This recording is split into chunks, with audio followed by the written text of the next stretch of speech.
बिस्मिल्लाहिर्रहमानिर्रहीम। सलाम अलैकुम my little angels, my dear friends. कैसे हैं आप सब? उम्मीद है आप सब ने बहुत सारी मस्ती की होगी समर वेकेशंस में, बहुत सारी कोर मेमोरीज बनाई होंगी अपने कज़न्स के साथ, अपने फ्रेंड्स के साथ। एंड होना भी यही चाहिए, है ना। बचपन तो ज़िंदगी में सिर्फ थोड़े ईयर्स के लिए ही होता है, इसलिए हमें अपने बचपन को फुल ऑन एंजॉय करना चाहिए। और इसीलिए आपकी एंजॉयमेंट को और बढ़ाने के लिए हर संडे को मैं आ जाती हूँ चैनल विन पर लेकर सलाम किड्स फन एंड फेथ, जहाँ हम अपने फेथ को, अपने ईमान को हर एपिसोड के साथ बहुत सारी मस्ती करते हुए स्ट्रॉन्ग बनाते हैं, है ना। तो आज के एपिसोड में आखिर मैं आपको क्या बताने वाली हूँ? आज के एपिसोड में मैं आपको कुछ नया नहीं बताने वाली हूँ, क्योंकि आप सब तो ऑलरेडी इतने स्मार्ट हैं माशाल्लाह कि आप लोगों को सब कुछ पता है। आप माशाल्लाह मजलिसों में जाते हैं, मदरसे जाते हैं, महफिलों में जाते हैं, और यहीं से इतना कुछ ऑलरेडी आपको पता है कि मैं तो बस थोड़ा थोड़ा सा आपको याद दिलाने के लिए आती हूँ। तो ये कौन सा मंथ चल रहा है उर्दू कैलेंडर का? ये चल रहा है ज़िल हिज का महीना, या फिर ज़िल हज का महीना। और इस महीने के नाम से ही हम समझ सकते हैं कि इस महीने में हमारे और आपके ऊपर अल्लाह ने हज की इबादत को वाजिब किया है। कितना खूबसूरत और कितना ब्यूटीफुल कॉन्सेप्ट है हज का। अल्लाह ने हमसे ये कहा कि अपने घरों में आप इबादत करिए, फिर कहा कि आप अपने घरों से बाहर निकल के मस्जिदों में भी जाइए नमाज़ पढ़ने के लिए। उससे क्या होगा? उससे ये होगा कि आप अपने आसपास रहने वाले लोगों से सोशलाइज करेंगे, मिलेंगे, जुलेंगे, और उनसे आपके रिलेशनशिप्स बेहतर होंगे। यू विल अंडरस्टैंड पीपल, आप लोगों को समझ पाएंगे। आप देख सकेंगे कि दुनिया में कितनी तरह तरह के लोग हैं, हर कोई अलग तरीके से ब्लेस्ड है। कोई आप जितना ब्लेस्ड है, कोई आप जितना नहीं ब्लेस्ड है। आप किसी से ज़्यादा ब्लेस्ड हैं और कोई आपसे भी ज़्यादा ब्लेस्ड है। तो मस्जिद में जाने के बाद हम अल्लाह का शुक्र और भी दिल से अदा कर सकते हैं। जब हम आसपास देखते हैं कि लोगों की ज़िंदगी में क्या क्या परेशानियां हैं, हम अल्लाह का शुक्र अदा करते हैं कि अल्लाह ने हमें उस परेशानी में मुब्तला नहीं किया।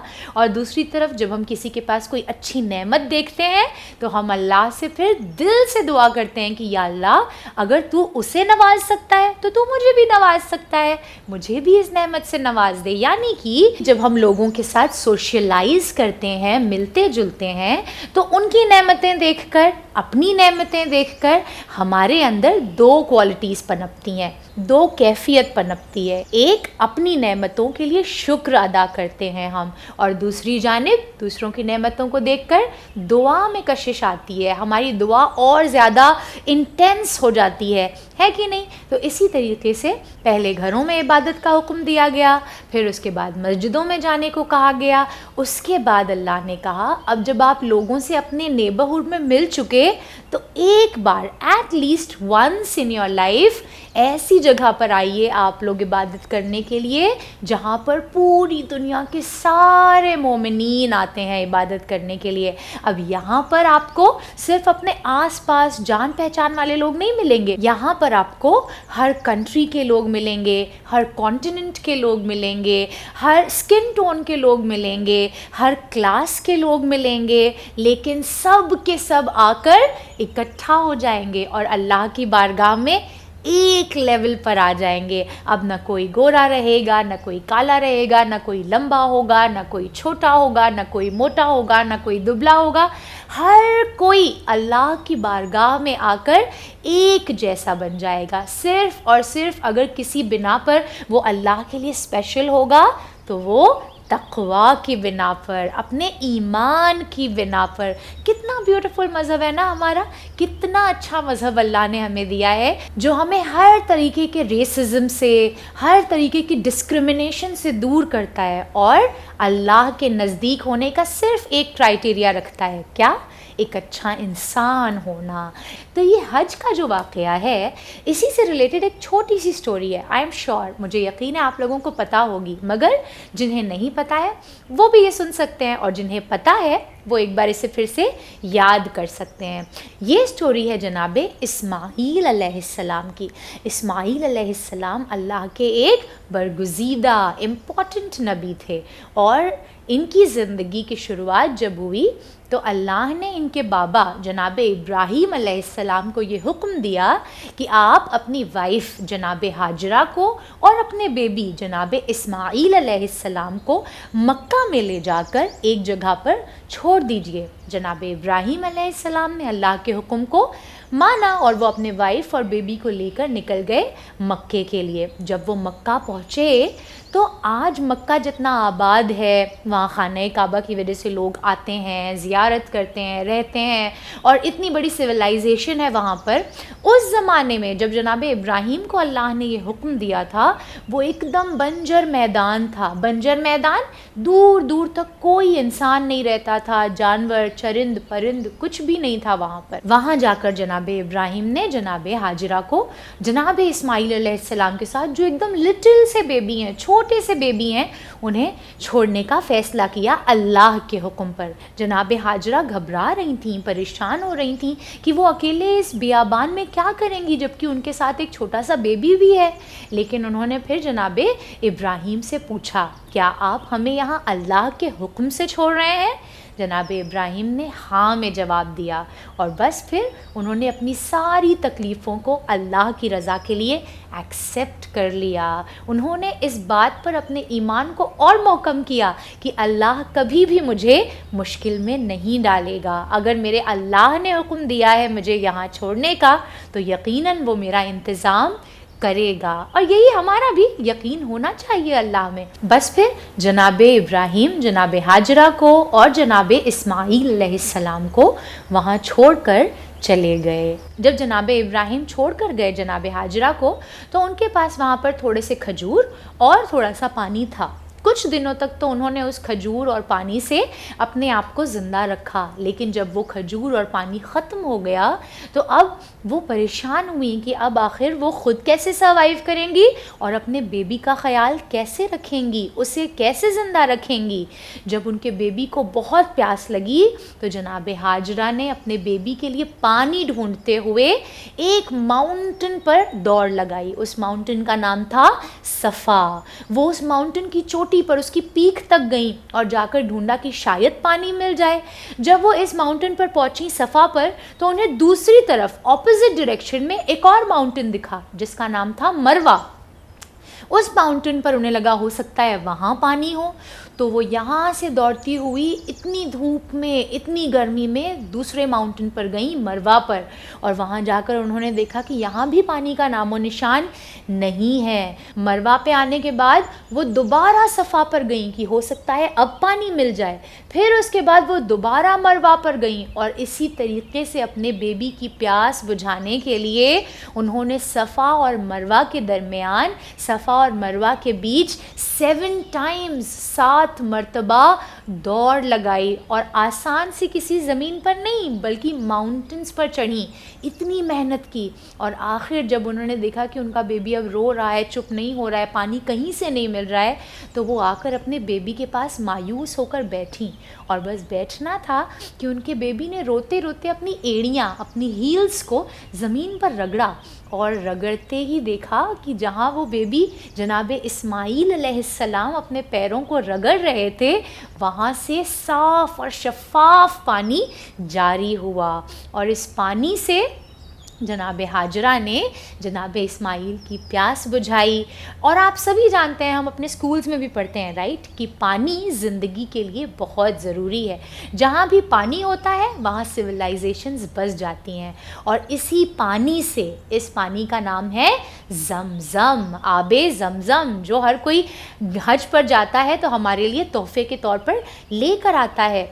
इस पानी की बरकतों की बिना पर, जनाब इस्माईल के पैरों की बरकतों की बिना पर शहर मक्का आबाद हुआ। जब लोगों को पता चला कि यहाँ पानी है तो लोगों ने वहाँ बस्तियाँ आबाद करना शुरू की। और इसी तरीके से धीरे धीरे धीरे आज हम देखते हैं कि खाने काबा कितना आबाद है और शहर मक्का कितना आबाद है। यानी कि Allah is the best of planners. उसे शहर मक्का को आबाद करना था, इसलिए उसने किसे सिलेक्ट किया?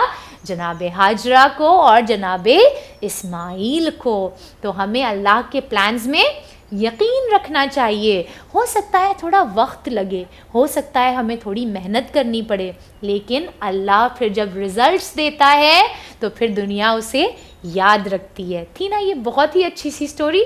आइए देखते हैं आज के इंटरैक्टिव सेशन में मैं आपके लिए क्या लेकर आई।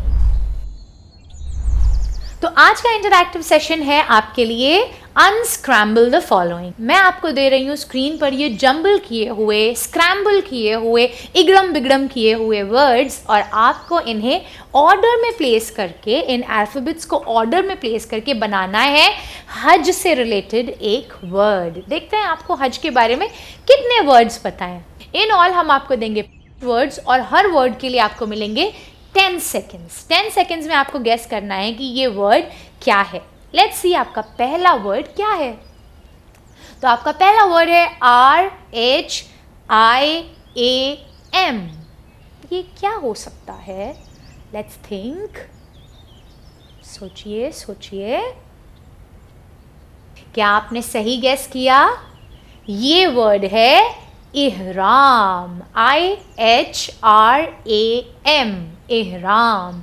इहराम एक कैफियत है, एक नियत है जो हाजी हज करने की इब्तिदा में करता है। आप जब थोड़े से बड़े हो जाएंगे तो आपको फिर समझ में आएगा। और जब इहराम बांध लिया जाता है, इहराम की नियत कर ली जाती है, तो फिर कुछ चीज़ें हैं जो आपके ऊपर हराम हो जाती हैं, जो बग़ैर इहराम के तो आपके ऊपर मुबाह हैं या फिर उनका कोई गुनाह नहीं है, लेकिन हालत इहराम में जब आपने इहराम की नियत कर ली है, इहराम बांध लिया है, तब आपके ऊपर ये चीज़ें हराम हो जाती हैं। उनमें से कुछ चीज़ें हैं जैसे नाखून काटना, बाल काटना, या फिर मर्दों के लिए सर को ढकना, और ऐसी कुछ और चीज़ें भी हैं। आप थोड़े से बड़े हो जाएंगे तो आपको समझ में आएगा। Let's see what is our second word. हमारा दूसरा वर्ड क्या है?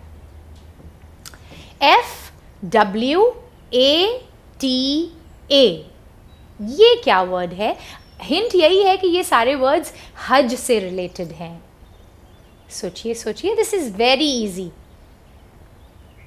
Did you guess it right? बहुत अच्छे, आपने तो गेस कर लिया। ये है वर्ड तवाफ। खाने काबा का तवाफ करना, है ना। जब हम खाने काबा की ज़ियारत के लिए जाते हैं, हज के लिए जाते हैं, हमें खाने काबा के इर्द गिर्द चक्कर लगाना होता है, और इस चक्कर को कहा जाता है तवाफ। और ये बेहतरीन इबादत है ना। खाने काबा कभी भी तवाफ़ से खाली नहीं रहता है, हर वक्त कोई ना कोई खाने काबा का तवाफ़ करता रहता है। और अगर इंसान तवाफ़ न कर रहे हों तो मलाइका तवाफ़ करते रहते हैं, एंजल्स तवाफ़ करते रहते हैं। तो ये इबादत बहुत ही अजीम है। What is the third word? तीसरा वर्ड है MRAAW। क्या है ये वर्ड? हज से ही रिलेटेड है ये वर्ड भी। Could you guess it? आप गेस कर पाए? ये वर्ड है मरवा। मैंने अभी आपको बताई थी ये स्टोरी जनाब हाजरा की कि आपने सफ़ा और मरवा के दरमियान 7 दफ़ा सही की, दौड़ लगाई, और इसी को एक अरकान कहा जाता है हज का। जब हम हज करने जाते हैं तो उसके डिफरेंट पार्ट्स होते हैं, डिफरेंट अरकान होते हैं। उन्हीं में से एक बहुत ही इम्पॉर्टेंट अरकान है जनाब हाजरा की उस जद्दोजहद को याद करते हुए सफ़ा और मरवा के दरमियान सही करना, दौड़ लगाना। ये भी हज का एक इम्पॉर्टेंट अरकान है। अब देखते हैं हमारा आखिरी वर्ड क्या है। आप देखते हैं गेस कर पाते हैं इसे या नहीं। AMIN। इस वर्ड को अनस्क्रैम्बल कीजिए और देखिए कि सही वर्ड क्या बनता है। दिस इज़ वेरी इजी, इतना छोटा सा वर्ड है ये है वर्ड मिना, जहाँ पर हाजियों को रुकना होता है और एक अरकान हज का पूरा करना होता है। इंशाल्लाह जब आप लोग थोड़े से बड़े हो जाएंगे तो आपको समझ में आएगा कि हज एक बहुत ही कॉम्प्लिकेटेड इबादत है, यानी कि इसके बहुत इम्पॉर्टेंट अरकान हैं और बहुत सारे अरकान हैं जिन्हें अच्छे से करना बहुत ज़रूरी होता है, जिनमें कोई भी कोताही, कोई भी गलती नहीं होनी चाहिए। तो ये चीज़ें थोड़ी सी समझने में आप बेबीज़ के लिए मुश्किल हो सकती हैं, लेकिन धीरे धीरे हम सीखेंगे और इंशाल्लाह एक दिन हज पर ज़रूर जाएंगे। हम अल्लाह से दुआ करेंगे कि हमें वो हज की तौफीक दे, ताकि हम इन तमाम चीज़ों को एक्सपीरियंस करके सीख सकें, है ना। आइए देखते हैं आज के 8 o'clock में मैं आपके लिए क्या लेकर आई हूँ। तो आज के 8 o'clock में हम आर्ट वर्क ही करेंगे। मैं आप लोगों को सिंपली एक बहुत ही आसान तरीके से सिखाऊंगी खाने काबा की ड्राइंग करना, है ना। खाने काबा कितना खूबसूरत लगता है, और आपको पता है खाने काबा को देखना भी इबादत है। तो हम अगर उसकी छवि बना लें और उसे देखेंगे तो ये हमारे लिए इबादत हो जाएगी, और साथ ही साथ हमें ड्राइंग में भी एक स्किल आ जाएगी। तो देखते हैं कि खाने काबा ईज़िली कैसे बनाया जा सकता है। सबसे पहले हमें 3 लाइंस ड्रॉ करनी है, ओके। तो मैं ड्रॉ कर रही हूँ 10 सेंटीमीटर्स की 3 लाइन। 1, इतनी दूरी पे करें, एक दीवार जितनी आप समझिए दूरी 8 सेंटीमीटर्स पे ले लें, ओके। 8 सेंटीमीटर्स पे एक और 10 सेंटीमीटर की लाइन बनाएंगे हम हियर, और फिर से 8 सेंटीमीटर्स की दूरी पे हम बनाएंगे एक और 10 सेंटीमीटर्स की लाइन। ये लीजिए बन गई।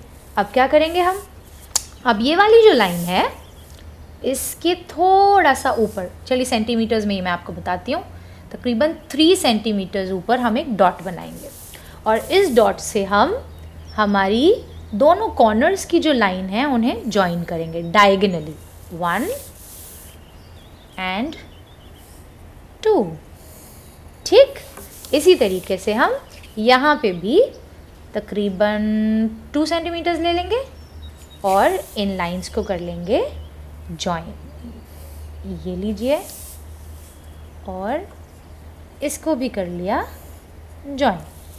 अब क्या करेंगे हम, अब हम इस लाइन को कर देंगे पूरी लंबी ऊपर से नीचे तक, देख रहे हैं आप।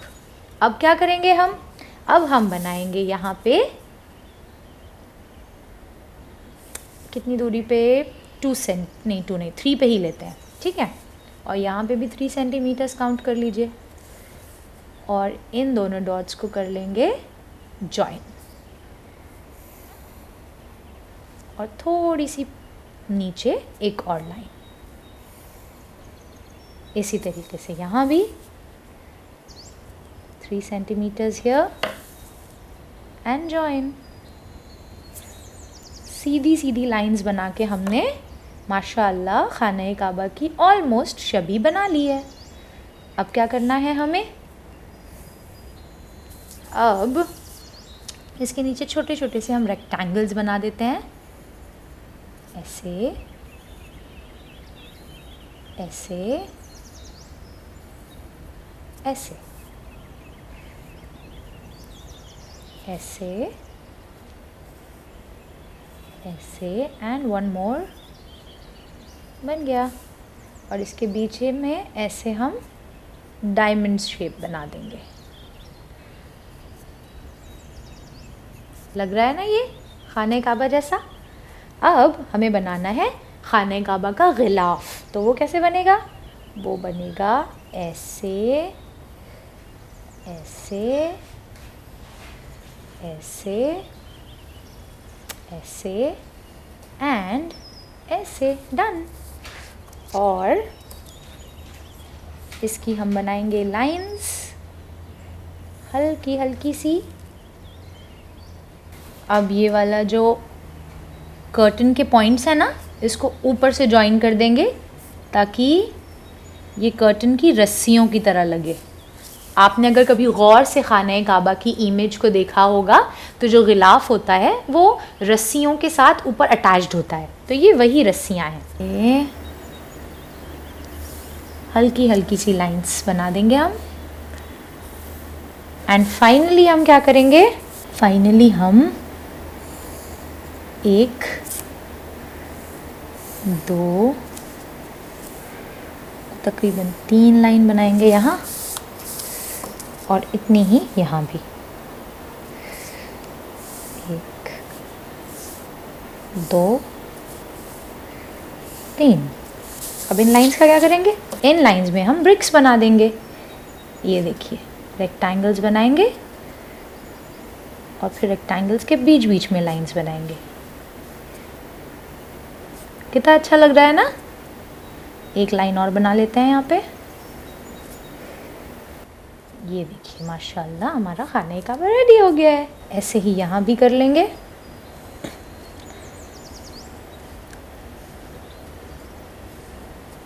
सिर्फ स्ट्रेट लाइंस बना बना के हमने माशाल्लाह ये पूरी अपनी इमेज रेडी कर ली है। अब इसको हम कर लेते हैं सिंपली क्रेयॉन्स से कलर। तो खाने काबा को किस कलर का किया जाता है, ब्लैक एंड गोल्ड। तो पहले हम हमारा ये जो बीच में ये हमने लाइंस बनाई है ना, इनको येलो कलर कर लेते हैं ताकि गोल्ड लगे। आपके पास अगर गोल्डन कलर हो तो आप गोल्डन कलर कर लीजिएगा। मेरे पास क्रेयॉन्स में येलो कलर है इसलिए मैं येलो कर रही हूँ।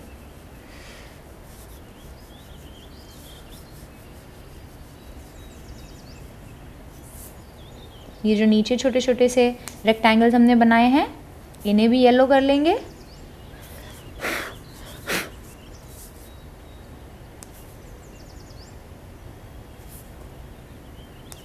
और ये जो डायमंड्स बनाए हैं इन्हें भी येलो कर लेंगे।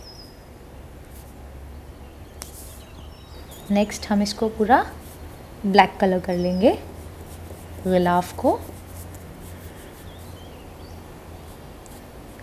आपके पास क्रेयॉन्स होंगे तो आप क्रेयॉन्स यूज़ करिएगा, ऑयल पेस्टल्स मत यूज़ करिएगा। मेरे पास फ़िलहाल क्रेयॉन्स नहीं है इसलिए मैं ऑयल पेस्टल्स यूज़ कर रही हूँ। ऑयल पेस्टल्स फैल जाते हैं थोड़े से और फिर आपकी ड्राइंग ख़राब हो जाती है।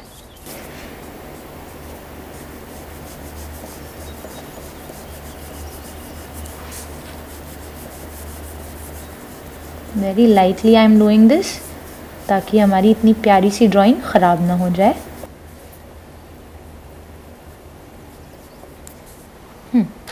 एक छोटा सा काम और ये करेंगे हम कि जो हमने ये गिलाफ बनाया है ना इसको ऐसे डबल कर देंगे ताकि ये गिलाफ लगे। ऐसे ऐसे और ऐसे, और इसके अंदर भर देंगे वाइट कलर ताकि ऐसा लगे कि कपड़े को फोल्ड किया गया है।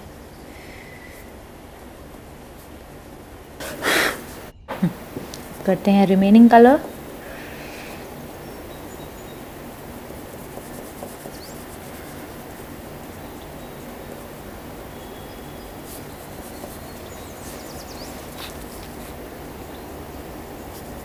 और फाइनली ये जो हमारी ब्रिक्स हैं इसको हम ब्राउन कलर कर लेते हैं।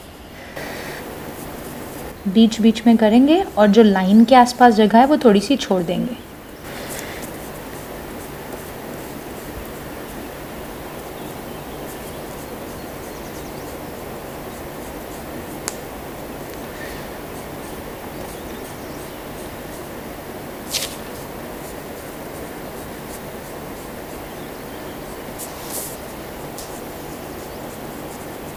ये जो बीच में थोड़ी सी जगह है इसे भी ब्राउन कर देते हैं। एंड लुक, अब हम क्या करें, अब हम इसको एक अच्छी सी आउटलाइन दे देते हैं ब्लैक स्केच पेन से। कुछ ऐसे।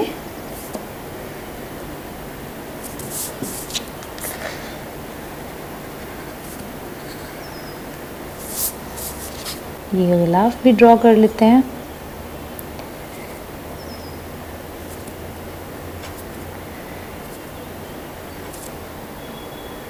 इनको भी कर लेते हैं आउटलाइन।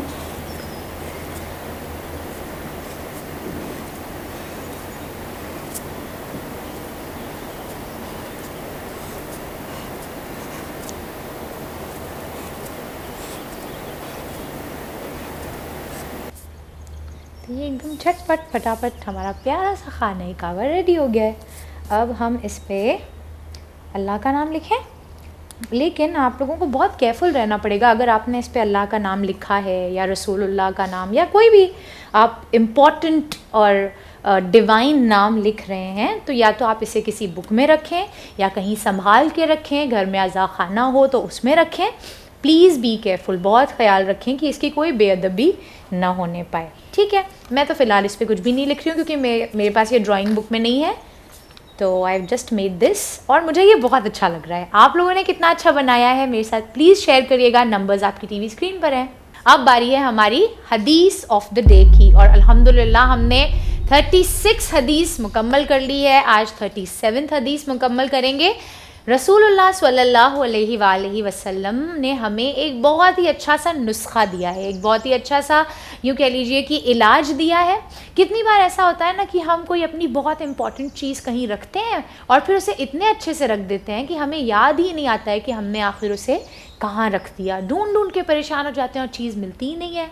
तो रसूलुल्लाह स्वल्लल्लाहु अलैहि वसल्लम ने हमें इसका इलाज बताया है, इसके लिए एक बहुत ही अच्छा सा तरीक़ा बताया है। क्या बताया है? आप इरशाद फरमाते हैं कि जब तुम्हारी कोई चीज़ खो जाए तो मुझ पर सलवात भेजा करो और उसे ढूंढा करो। यानी कि रसूलुल्लाह ये बता रहे हैं कि जब हमारी कोई चीज़ खो जाए और हम चाहते हैं कि वो चीज़ हमें मिल जाए तो हमें रसूलुल्लाह पर और उनकी आल पर सलवात यानी कि अल्लाहुम्मा सल्लि अला मुहम्मदिन व आली मुहम्मद पढ़ कर उस चीज़ को ढूंढना चाहिए, तो फिर वो चीज़ हमें मिल जाएगी, है ना।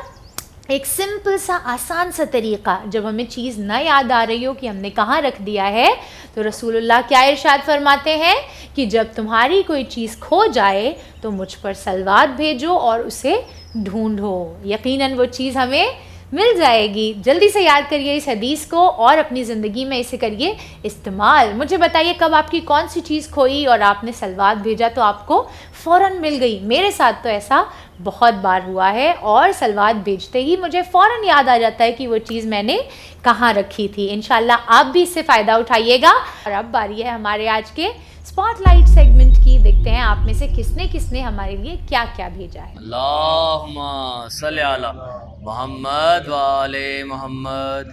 सर पर सजाए अपने दस्तारे सोसवानी, सर पर सजाए अपने दस्तारे सोसवानी, सूए नजर चला है मेमारे सोसवानी। सुभान अल्लाह। इसलिए अली तो फिर कोई बना ही नहीं, इसलिए अली तो फिर कोई बना ही नहीं, खुदा के पास और कोई फातिमा ही नहीं। सुभान अल्लाह सुभान। अजीब हाल है नबियों से तू मिला ही नहीं, अजीब हाल है नबियों से तू मिला ही नहीं, मेरे ख्याल से तू करबला गया ही नहीं। वाह वाह वाह वाह। ज़माना आपके मातम का ये असर देखे, ज़माना आपके मातम का ये असर देखे, वो चल रहा है जो इस राह पर चलना देखे। गदीर गुम की मुनाफिक से मांगते हो सनद, गदीर गुम की मुनाफिक से मांगते हो सनद, तुम्हें पता नहीं गूंगा तो बोलता ही नहीं। वाह वाह वाह। सैयदी मौला सैयदी मौला बाब हवाए या मूसा बिने जाफर, कैसा कैदी है कि मरने पे भी आजाद नहीं, कैसी गुर्बत है जनाजे पे भी फरियाद नहीं, मेरे मौला पे हुई कौन सी बेदाद नहीं, हाय नजदीक कोई रोने को औलाद नहीं, बेबस तन्हा या मूसा बिने जाफर, सैयदी मौला सैयदी मौला यब्न ज़हरा या मूसा बिने जाफर, सैयदी मौला सैयदी मौला सैयदी मौला, मलकाए गुम का पदर वादिए मशहद का पदर, सीरते मुस्तफा की वादी से हौज़े कौसर, सीरते मुस्तफा की वादी से हौज़े कौसर, मेरे हौज़े कौसर, मेरे मौला पे हुई कौन सी बेदार नहीं, है नज़दीक कोई रोने को औलाद नहीं, बेकस तन्हा या मूसा बिने जाफर, सैयदी मौला समीर सैयदी मौला सैयदी मौला। माशाअल्लाह माशाअल्लाह। अल्लाह आप लोगों को बहुत सारी नेक तौफीक़ात से नवाजे। इसी तरीके से आप लोग शाइन करते रहिए, दीन की राह में आगे बढ़ते रहिए, दुनिया में कामयाबी और तरक्की हासिल करते रहिए। मैं आऊँगी आपसे दोबारा मिलने इंशाअल्लाह संडे को एट 2:30 PM। आप लोग भी आइएगा मिलने मुझसे, ओनली ऑन चैनल विन। खुदा हाफिज़।